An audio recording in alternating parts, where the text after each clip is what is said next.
लोगों को आप बुला सकते हैं। भाई योगेंद्र जी को बुलाता हूं कि वो 10 मिनट के लिए अपना जो भी उनका विचार है वो आपके सामने रखें।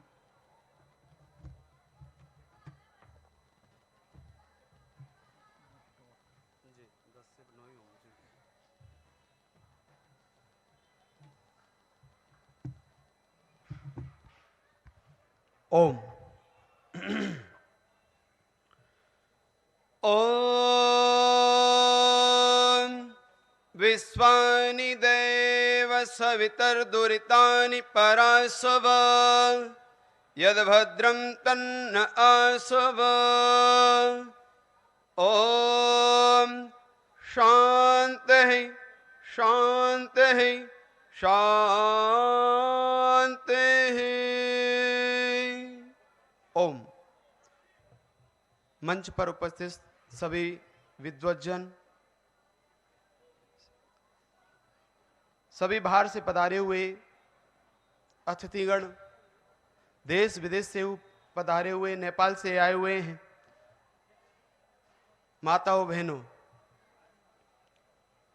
क्योंकि मैं अपनी बात रखना चाहता हूं और टाइम मेरे पास कम है, इसलिए मैं कल गुरुजी भी कह रहे थे पुनरुक्ति दोष नहीं करना चाहिए।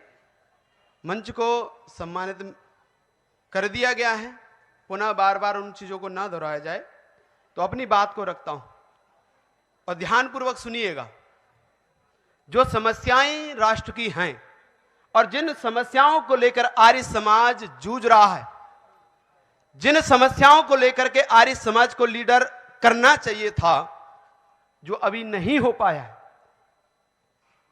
ऋषि दयानंद ने एक बात कही थी कि जिस देश की भाषा और जिस देश का धर्म एक होगा और जिस देश की संस्कृति एक होगी, वो देश एक हो जाएगा। और जिस देश की भाषा, जिस देश की संस्कृति, जिस देश का धर्म एक नहीं, वो देश कभी एक होने की संभावना में हो ही नहीं सकता। जरूरी है कि देश में हमें अपनी संस्कृति को एकीकरण करना होगा। आवश्यकता है हमें उस देश के लिए जो हो सकते हैं मूलभूत आवश्यकताएं हैं, उन्हें हमें करना होगा। हम काम करें, हम जहां भी रहें वहां कर सकते हैं। जरूरी नहीं है कि हमारे पास मंच हो, जरूरी नहीं है कि हमारे पास साधन हो, जरूरी नहीं है कि लोग हों। आप काम करेंगे, लोग आपके पास पीछे खड़े होने के लिए तैयार हैं। अगर आप काम करने के लिए पहले साधन ढूंढते हैं, पहले आप सुविधाएं ढूंढते हैं। वो ऋषि दयानंद ने कभी सुविधाओं के ऊपर नहीं देखा, उस ऋषि दयानंद ने कभी साधनों के विषय में नहीं सोचा, और वो एक ही व्यक्ति गुजरात से निकला और पूरे विश्व को उस संस्कृति की तरफ लेके जाना चाहता था जो वेद की थी, जो परंपराएं थी। लेकिन हम आज भी उन चीजों को नहीं देख पा रहे हैं। हम एक व्यक्ति से अपनी बात को क्यों नहीं बढ़ा पाते हैं? हम अपने एक व्यक्ति पड़ोस में है, हम पौराणिकों में क्यों नहीं जाता है?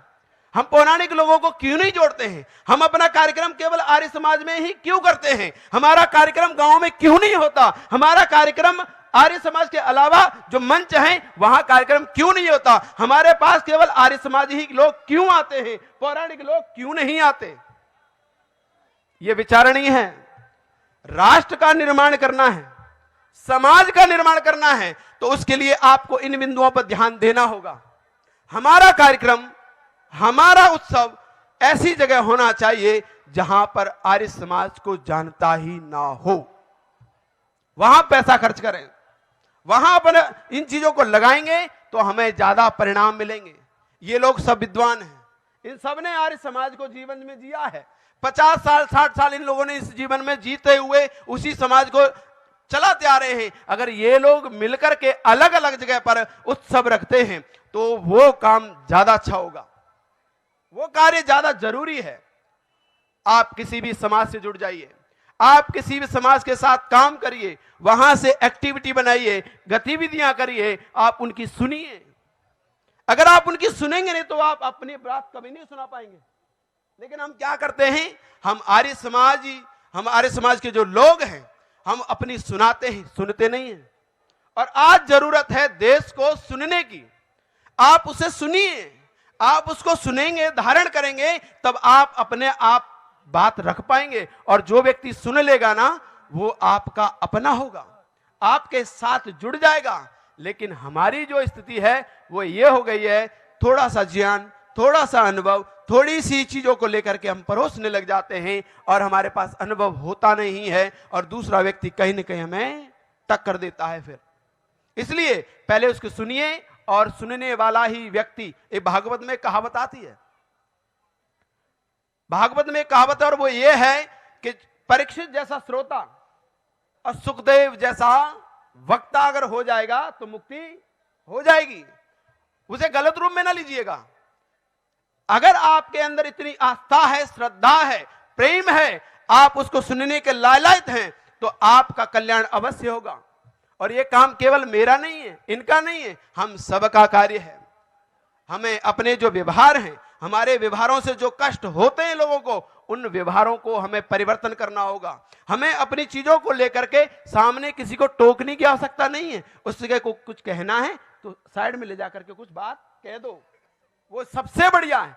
यज्ञ जो हो रहा है तो वहीं टोकेंगे, यज्ञ जो हो रहा है तो आचमन के पात्रों से पी लेंगे। अरे हमारे अंदर श्रद्धा नहीं है, हम दूसरों को श्रद्धा कैसे सिखाएंगे? हमारे अंदर श्रद्धा नहीं है, हम लोगों को उस मार्ग पर कैसे लाएंगे? हमारे अंदर जरूरी है कि हम श्रद्धा को धारण करें, हमारे अंदर श्रद्धा उत्पन्न हो, हम जीवन में श्रद्धा को उत्पन्न कर पाए तो जरूरी है कि हम दूसरों का निर्माण जरूर कर पाएंगे। इतना ही कहकर के अपनी वाणी को विराम दूंगा। इति ओम शम।